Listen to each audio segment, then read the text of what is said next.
Bila dia orang ini ada dalam negara kita, macam Syarif tanya tadi, melibatkan kemanusiaan. Bagaimana dia orang nak duduk sini, nak bekerja di sini, atas dasar kemanusiaan apa yang kita perlu berikan kepada mereka? Baik. Atas dasar kemanusiaan, negara dan juga kita sebagai rakyat Malaysia, kita dah berikan hak kepada mereka sebenarnya 3 tahun untuk transit dalam negara kita.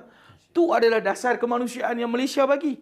Dia tidak ada perjanjian, tapi dia membenarkan Rohingya berada dalam negara kita, membenarkan pelarian tanpa diambil tindakan undang-undang. Ini adalah satu sifat tolak ansur budi bicara atas dasar kemanusiaan. Bila dia orang ada di sini, dia orang tak boleh bekerja. Tak boleh bekerja tu bukan undang-undang yang ditetapkan oleh negara kita. Itu adalah hak oleh pelarian undang-undang antarabangsa yang tak boleh bekerja. Baik.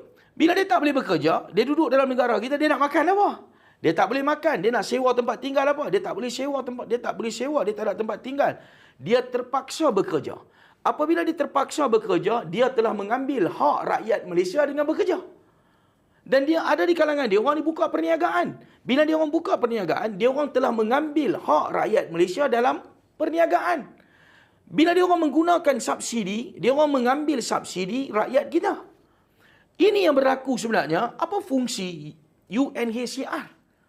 UNHCR ni sebenarnya perlulah berikan mereka tempat tinggal, pergilah berikan kepada mereka duit untuk bantuan kehidupan, untuk medical, untuk sekolah. Semua ni UNHCR yang kena buat. Tapi perkara ni dia orang tak buat. Bila kata tadi atas dasar kemanusiaan, ini sahaja Malaysia boleh bagi kepada dia orang selama 3 tahun. Tetapi sekarang ni dia orang duduk 40 tahun.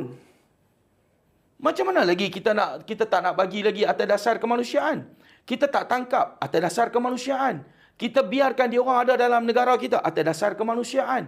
Sepatutnya UNHCR kena mainkan peranan dalam masa 3 tahun negara kita bagi penempatan, bagi dia orang duduk, dia orang kena usahakan Rohingya ni ataupun pelarian ni dihantar ke negara ketiga.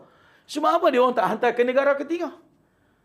Dalam dunia ada lebih kurang 148 negara yang tanda tangani ratifikasi terima pelarian.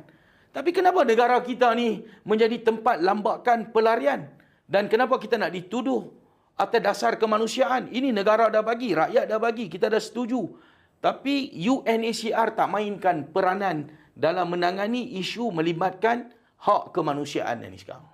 So dari persepsi surplus ni, apa yang patut kita lakukan pada warga yang ada status UNHCR ni?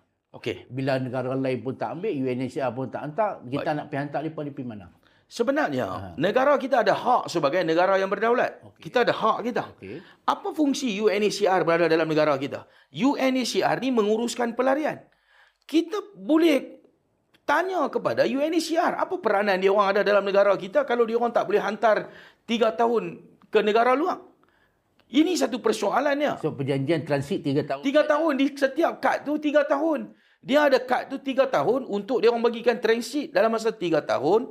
UNHCR perlu usahakan hantar dia orang ni ke negara ketiga. Tapi sekarang ni UNHCR tak mainkan peranan. Sebab tu ada 40 tahun, ada 47 tahun, ada 30 tahun. Dalam 100 mungkin seorang. Seorang dia hantar. Kan? Dia hantar seorang. Dan dalam masa yang sama, apabila dia orang ni tak hantar ke negara ketiga, kita tak boleh hantar. Malaysia tak boleh hantar dan saya nak bagi tahu di sini UNHCR pun tak boleh hantar. Melainkan ada permintaan daripada negara ketiga. Baik.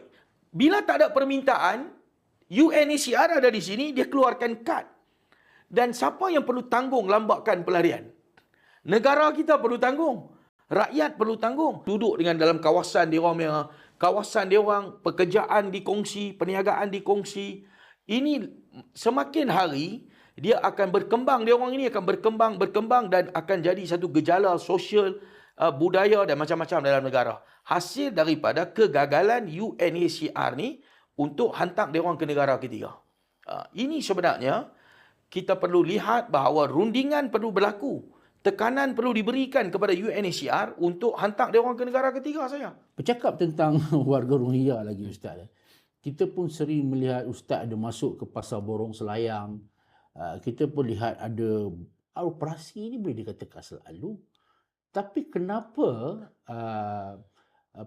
komuniti Rohingya, especially di Selayang apa semua, masih lagi tidak selesai sehingga sekarang.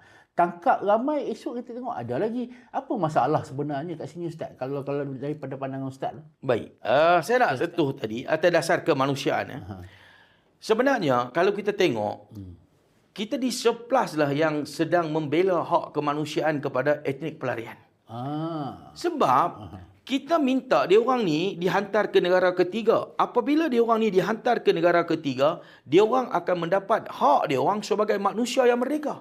Dia orang akan kena diberikan pekerjaan, kena diberikan penempatan, anak-anak dijaminkan persekolahan.